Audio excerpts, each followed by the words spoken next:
Hi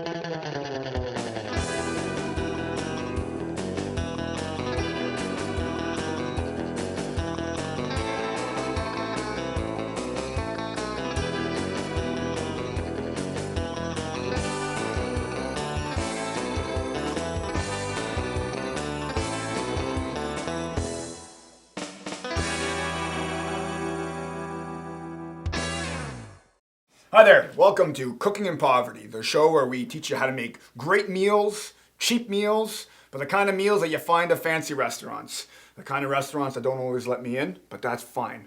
Screw them, we're going to make it right here on Cooking in Poverty. All right, to start off with, of course, we have the main ingredient, which will be beef. Beef is not usually used in Moroccan stew. In fact, they usually use goat. I mean, it is Morocco after all. We don't actually see any heifer cows walking around in Morocco. Goat or lamb, but we'll be using beef because we have fantastic Canadian beef. We'll get a little bit of canola oil going. Canola oil is the kind of oil that you want to be eating. It's healthy for you, like olive oil. You want to avoid basically eating kinds of oils that come from things that have a face and a mother. Canola oil, of course, has neither. So let's get the heat going here first. And while we let the meat heat up, we'll chop some the vegetables up. So we'll get the carrots going. I love doing this part. I always feel like a Japanese samurai. Fantastic, look at that. There we go. The carrot at one point was in fact purple. That's right. That's because way back when, the people of Holland decided that they wanted to honor their king. And of course, the royal house in Holland is the House of Orange. So they decided to hybridize their carrots to make them orange. And of course, the king was very happy to be named after a root vegetable, so much so that he beheaded them all. Green olives. Green olives known to people with high blood pressure as green death because they are so high in the sodium. That's why I don't put too many in, just to give it a bit of salt. I haven't added any salt, so try not to do that. So we'll throw that in just very easily, just kind of drop it in. We'll start off with a tablespoon of paprika, a mainstay of every Hungarian dish. And it's also, since I am talking about paprika, it's very important that you label, that's right, that you label your spices. This is red. I once did not do that, and I instead used cayenne.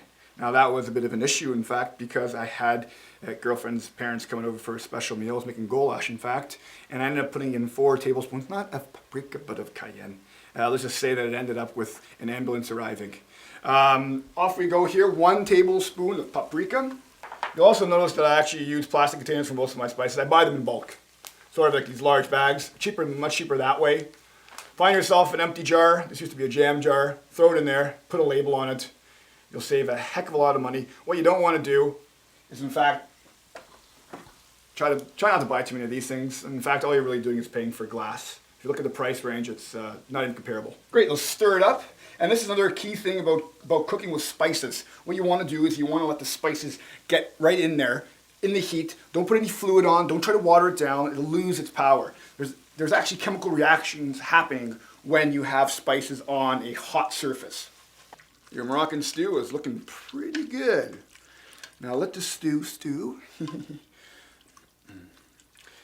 What do you call a cow with no legs? Ground beef. The next thing you want to do, of course, for Moroccan stew is you want your carb. Everything needs a carb. You know, Italians like their spaghetti. For Moroccans, it's all about couscous. Nice, light durum, semolina. These kind of grains, quite nice. They're instant. That's the fantastic thing about it. You can get longer cooking ones. I like to go for this instant stuff. It saves a lot of time, and it's, again, dirt cheap. Couscous, you can get a huge bag for like $3. Very, very cheap. Really simple. Give it a bit of a stir. We might as well make a bit of a dip, because I'm sure my guests will be really hungry when they get here. So let's make a nice quick dip. A dip that actually fits in well with the overall theme of today's meal. So it's a white bean artichoke dip. I like to rinse my beans because it's the water that makes you fart, not the beans. Give it a bit of a rinse. Use your hands. Get all that gas-inducing liquid off. all that flatulence-inducing fluid.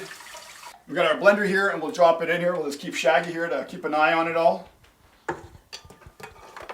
And drop half your beans all over the floor and allow rodents to finish it off. What we want now to put in is a lemon. So half a lemon. Squeeze that in so everyone can see. Let the juice run down my leg, in your eye. Okay, this is turning into the torture meal. Got garlic in my thumb, I got lemon in my eye. So let me just tell you a little story here about tequila. I have a great tequila recipe since I just got shot in the eye with a lemon and it really hurts. You have your regular kind of tequila shots, right? You lick a bit of salt in your finger, or between your thumb and your finger here, your index, right? Shot of tequila, and you suck on a lime. For Ultimate Warrior, you snort the salt, shoot the tequila, and then shoot yourself in the eye with the lime. So if anyone really wants to do that, by all means, it's a fantastic experience. Great. All right, that's it with our dip. It's really, really, really simple to make. Let's go get yourself a nice, classy bowl. Throw that in there. Look at that. Perfect.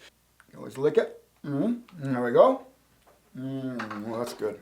The last thing, the thing that really takes the cake, of course, is the topping. This is what makes it look like the real expensive Moroccan restaurants, not like those cheap, seedy Moroccan restaurants. This is the real McCoy, folks.